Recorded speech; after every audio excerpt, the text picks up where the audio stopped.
Midowga dhalinyarada SSC ayaa goobo badan wacyigelin ka sameeyay ee magaalada Laascaanood ee gobolka Sool waxa ayna ka hadleen arrimaha waxbarashada iyo isboortiga. Waxa kaloo ay booqasho ku tageen iskoolada magaalada Laascaanood waxayna ka sameeyeen wacyigelin ku saabsan waxbarashada iyo isboortiga. Midowga dhalinyarada ayaa qabtay hawlo badan oo bulshadu u riyaaqday waana midowgii ugu waxqabadka badnaa ee goboladan. waxaana ka mid ah hadaladoodii sida tan maamo dugsiga caalamiga hoyga aqoonta kol khaatimo primary school aad iyo aad baan runtii aniga shakhsiyan ugu faraxsanahay inaan maantaan joogo iskoolkaygaan galaaska joogo markuu meelaha marayo midda labaad waxaan idin leeyahay arday hayska daaya waqti stable inaad samaysataa waqtigaaga waa inuu ku xisaabsan yahay waxyaalaha maana yacniga sida inaad filin daawto inaad kubad waxyaalaha daawto inaad مسلسل داود وحاس كمفهم الله أولا على هذا علمنا نشوف إن ما تعرف سوق الكلام أردت أن نصور في بدن يسكول كولب وصبح كل خاطمة مركل بعض الحسلام يا دمان أردت شرفت يقيمها على يوم ولب معلمين تريد أن أقرب تاجن ما تعني وحن كهلا حساب سدا وحلا خيا أنا أخذ لغة إنجليز كلغة هم inuu ku dadaalo suu u noqon lahaa biritaale qof ma ogtahay dadka meel ka soo saara oo ama macallin ama maamulo soo noqon lahaa allahna subxaanahu watacaala isagoo ka hadlaya dadka cilmigana wuxuu leeyahay qul hal yastawi aladiina yaclamuuna waladiina laa yaclamuun miyay siman yihiin dadka cilmiga allah subxaanahu watacaala wax kala garanaya iyo dadka wax ka kala garanaynin jawaabtu waa maya ma sinaa waxaa loo baahan yahay qof kasta inuu allah subxaanahu watacaala darajadiisa cilmigiisa suugu dadaali lahaa maxaa yeelay arday baa tahay waxbarasha meesha lagu keenay inaad waxbarashadaada ka faa'iidaysatid weeye والصلاة والسلام على أشرف الأنبياء والمرسلين وعلى له أمور الدنيا والدين وصلى الله وسلم على محمد صلى الله عليه وسلم دمان إسكولك قول خاتمه دمان وحنكو السلام يا السلام عليكم ورحمة الله وبركاته runtii saaka waxay u tahay fursad qaaliya oo dahabiya oo runtii aan ku xasuusanayo ku bedeli karnaa waa awoodeenna cilmiyeed teena nafseed teena dhalinyaranimo because of dhalinyaradu xilliga la joogaa waa age la joogaa waa age aad iyo aad u qaaliya waa age qofku firfircoon yahay oo loo baahan yahay inuu sameeyo naftigiisa isbedel ku sameeyo runtii aad baan uga mahadcelinayaa macallimiinta iyo maamulka iskoolka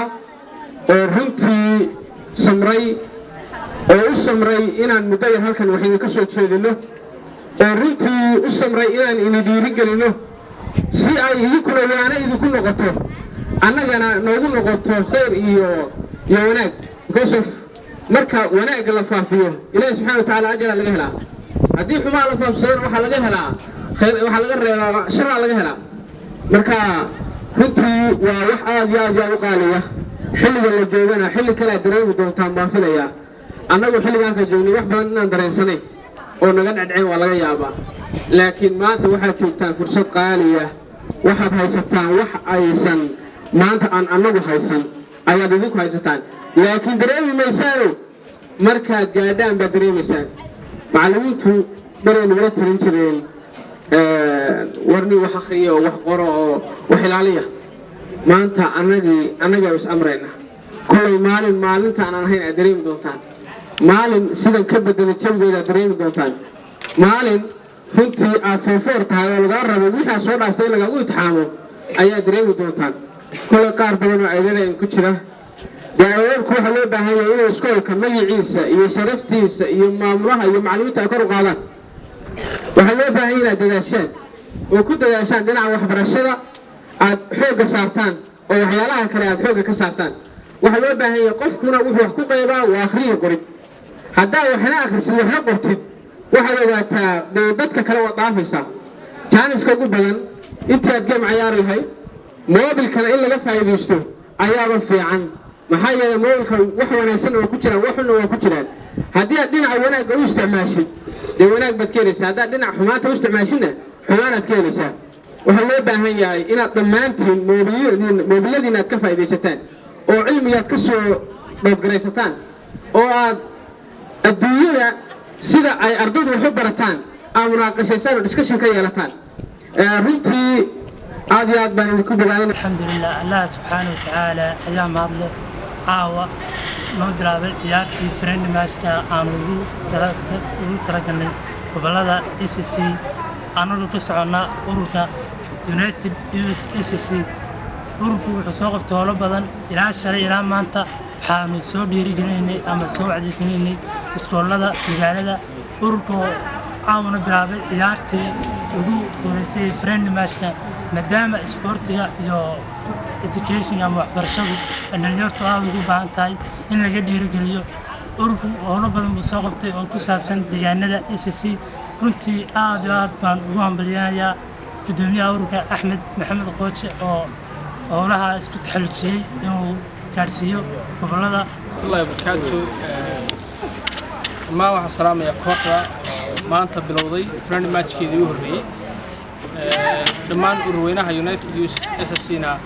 oo hawlo badan ka soo qabtay deegaanada siiba gobolka Sool oo maanta lagu soo kala bixiyay xagga iskoolada fuul loo diray oo ay soo dhamaadeen kilibadiina runtii la soo deyn doono